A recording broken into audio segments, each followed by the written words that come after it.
Hi guys, it's Samantha Lux. Welcome back to my channel. Season 3 of Squid Games is finally out. Our favorite character, Hyunju, is still alive. She is still thriving, at least in the first episode. And since you guys love my last reaction video to Hyunju and this trans character in this series so much, I figured I would come back today and make another video, another reaction, another installment, if you will. Because like I said, she's still alive and she has some great moments. I'm gonna do my best not to give any spoilers today, but of course, there are going to be spoilers. We're reacting to the show. I'll do my best to cut out the craziest ones, okay? So yeah, for today's video, we're gonna be reacting to a few more scenes of Hyunju's and just talking about the show and the representation in the show because I think they did a really, really great job, but I'm a little pissed about something, which we'll get to soon. If you guys are new here, like I said, my name is Samantha Lux. I post new videos every single week here on my channel, and I also stream on Twitch multiple times a week. So make sure to go follow me over on Twitch and say hi next time I'm live. We have a lot of fun over there. We play a lot of Nintendo games, and we're playing the new Donkey Kong game. It's coming out soon. Get ready. This is exactly what I've been waiting for. I think it's literally coming out the day that this video comes out. Crazy. I'm probably live as you're watching this. Also, I have bangs. I'm still learning how to style said bangs, but I have bangs now. What do we think? Slay! Okay, but with no further ado, let's get ready to the first scene. Okay, so the scene that we're about to watch begins around the end of the first episode of season 3. Hyunju, Gyeomja, and what's the last one's name? Junmi? Junmi? I don't know. Okay, so the scene that we're gonna watch first is the next game that they've entered. The game is kind of like a cops and robbers type game where the cops are literally trying to kill the robbers. So one team is running away, the other team is trying to kill them. Sounds like a really fair game to me, I don't know. I can't.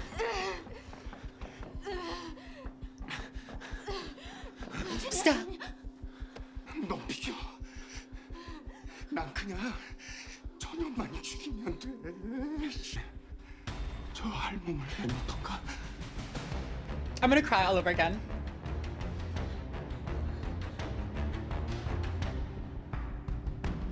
Yeah! Get his ass! I'm so excited, sorry.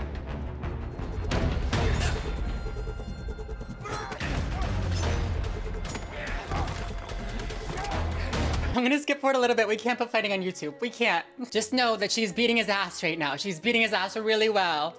And she does, and I'm like skimming through the scene. She's beating him up, she's beating him up, she's stabbing him.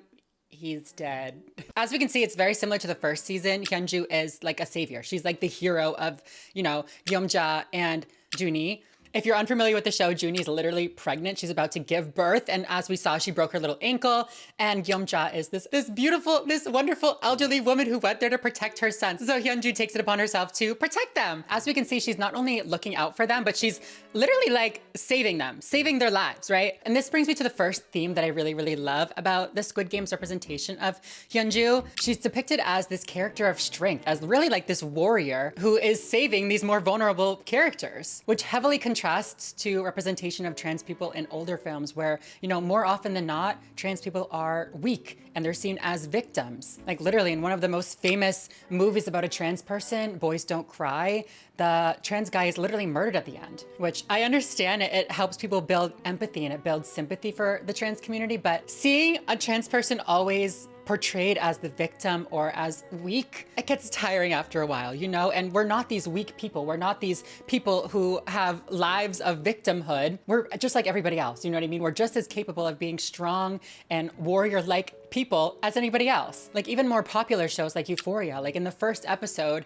Hunter Schafer's character is like, she's low-key like victimized by this older man on Grindr, right? I mean, she's fully consenting to it, but like, I would argue she's a little bit victimized. And then when she goes to the party, she's bullied by Nate Jacobs and she's, you know, the victim in that sense as well. I love Euphoria. I love Boys Don't Cry, nothing against them, but this type of representation is so needed right now, right? This representation that shows that trans people don't have to be weak. They don't have to be the victim. They can, you know, be just as great. They can be just as strong as everybody else. And I don't know, it just reminds me of the first time that I met a trans woman who said to me, I don't want to be skinnier. I don't want to be smaller. I don't feel the need to shrink myself. I want to be like a warrior. I want to be strong. It was actually Carmen Carrera. Shout out to her. I love you, Carmen. I love you. And I just remember after this moment, something like clicked in my mind of like, I don't have to do that. I don't have to shrink myself. I don't have to be this small little petite little perfect stereotype of a woman. I can be strong too. I can build my muscle. I can feel like a warrior and still be feminine and still be a woman, right? I love that this show is depicting that. Additionally, throughout the whole series, throughout her whole, arc, she's not conforming to stereotypes of what it means to be, a stereotypical beautiful woman, but she's also not conforming to the stereotypes of what it means to be a trans person, right? We don't see her pushing herself to assimilate into what it means to be a woman and to, pass perfectly. And we also don't see her doing the stereotypical trans feminine things, like wearing all pink and, being this almost like this overly done caricature of a woman. Not to say that that's what trans people are, but a lot of times we're almost pushed into that role, right? Because we feel like we have to overcompensate our femininity to be seen as women. Hyunju said, no, I'm just me. I am a special agent, actually, so I'm not going to be doing that. She said, I'm a warrior, always have been, always will be. Period! It's just so refreshing to see a trans person represented in media without the explicit goal of like being ultra feminine, I mean, yeah, she did go into the games to fund her transition, which is a beautiful backstory that I do support that they included. But at this point, she's just trying to survive, you know what I mean? That like, duh. So there's that, amazing part of the representation that it's teaching young trans people that they don't have to be this fragile little, weak version of a trans girl to be seen as a woman. But it's also teaching the audience that trans people are capable, trans people are strong, trans people are not to be stepped all over.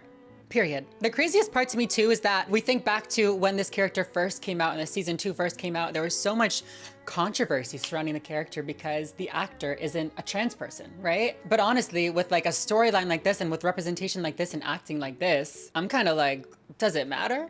Like, they did so well. You can really tell that the actor, their name is Park Sun-hoon, like took this character really seriously and wanted to do right by not only the trans community, but by Hyunju. Come on, Hyunju. Sorry, I just love her. Anyways, let's move on to the next scene. The next scene is going to introduce the next theme that I really appreciate about this representation, which is Hyunju's motherly characteristics. 이쪽으로. 잠깐 여기 앉아봐요. 발 좀 볼게요. I'm like getting stressed again, sorry. 빈 건가? 발목에 금기가 있을 수도 있어요. 어떡하지? 더 이상 이동하는 건 힘들겠어요. 일단 다 같이 여기 숨어서 상황을 좀 살펴보는 게 좋겠어요. 저 때문에 그러지 마세요.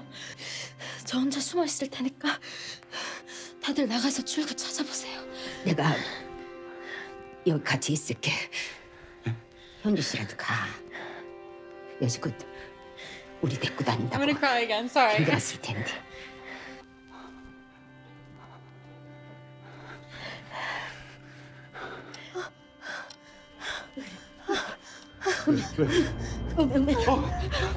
양수가 터졌어. 어떻게 해요? Oh, sorry, I really am gonna cry. Sorry, I really am like getting emotional. Sorry. I love them all so much. I love Hyunju, I love Kyung-ja. Let me get myself together, sorry. I'm like, I don't know, y'all. I think that we are all familiar with the narratives that are so prevalent right now about trans people, right? That especially trans women, that we don't like women, that we are misogynists. And these are the craziest things, I've ever heard. I feel like most people on my channel know that these are crazy things to even believe, but there are definitely people out there that think that trans women just hate women. And, they think that we are just sexist and all this kind of stuff. And to see a show that highlights the motherly characteristics in Hyunju and in this trans woman is extremely impactful. Is like, I feel seen, you know what I mean? Like for me, it's been really difficult because I don't hate women. I don't hate anybody. I mean, there's a few people that I hate. Oh, there's a few people I hate, but they're blocked, so it's fine. We don't hate women. In fact, I feel like most of the time we feel the most camaraderie with women. We feel the safest with women. There is nothing about being a trans person that means that we don't care about other people. There's nothing about being a trans person that means that we don't care about women. That means that we would see a mother about to be killed or an older woman about to be killed and not feel protective of them. And it is just heartbreaking to me to see how the narrative has progressed against the trans community. And I'm so grateful to Squid Games and to shows like this that are portraying like the realness behind being a trans person, right? A lot of times we've gone through a lot of really, really difficult things in life. We've gone through a lot of really dark times. And so we have a lot of empathy for other people. And this show does a great job of that. We can see in the second season of Squid Games that Gyeomja clearly has had a difficult past. You know, we see her struggling when other people don't want to partner up with her because she's trans. We see her struggling with dysphoria when she is in the women's bathroom and feeling uncomfortable even entering the women's bathroom because she doesn't want to make people around her uncomfortable. Like, I don't understand, like what doll do they have on their writing team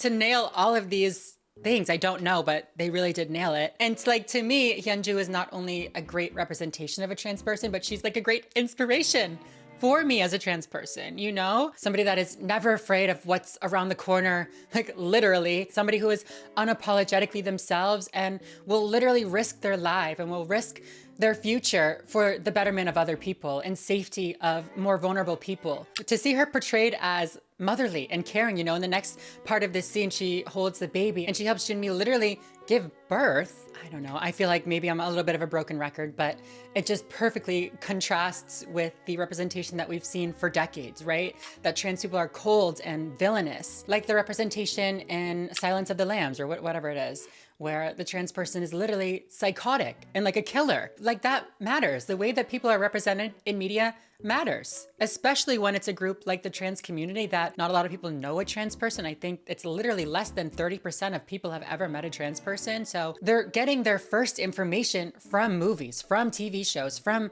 any sort of media. And so when it's media that is portraying us as cold and callous and villainous, or as weak and always in victimhood, that's what they're going to believe about us. You can say, no, I don't think that. I know it's just a TV show, but that's not the way media works. Unfortunately, we do pick up a lot from media, even when we're not, you know, aware of it. It goes right into our subconscious and affects the way that we view people. I don't know. I feel like I literally might cry again just talking about it, but like, up until the very last scene, Hyunju is completely selfless. She shows so much care and selflessness for the other characters. Like, she literally, I have to give this little spoiler because it's so important, but she literally has an opportunity to leave the games and she chooses rather to go back and to save Junhee and Gyeomja and give up her own freedom, you know? And that's what I was talking about earlier, how I'm pissed off, how I'm a little mad at Squid Games, okay? Because why'd you have to do that? Like, if you know, you know. Why did you have to do that to me? I'm gonna cry. I'm literally gonna cry again. I cried so hard. I'm sorry. I'm sure you already know what happens because of the way I'm talking about it, but who wrote this? Who wrote this shit? I have something to say to you. The thing I have to say, good job, but also I'm gonna cry. I don't know, you guys. If you haven't seen this season, I recommend getting a box of tissues and giving it a watch, though, for real. There's not a lot of really healthy trans representation out there. So when we do have good, healthy, productive trans representation, we've got to celebrate it. We've got to applaud it and award it, all that kind of stuff. So Squid Games, thank you, girl. A+ for you. But yeah, you guys, that's pretty much it for today's video. I hope you guys enjoyed it. Let me know who your favorite character of this season was down below. If it was Hyunju, good pick. Like I said earlier, I post new videos every single week here on my channel, so please make sure to subscribe if you are not already and you would like to be. It really does help out my channel a lot. Make sure to follow me over on Twitch to chit chat whenever I go live. And yeah, other than that, I think I'm gonna go. So thank you guys so much for watching, and I'll see you in the next one. Bye, everyone.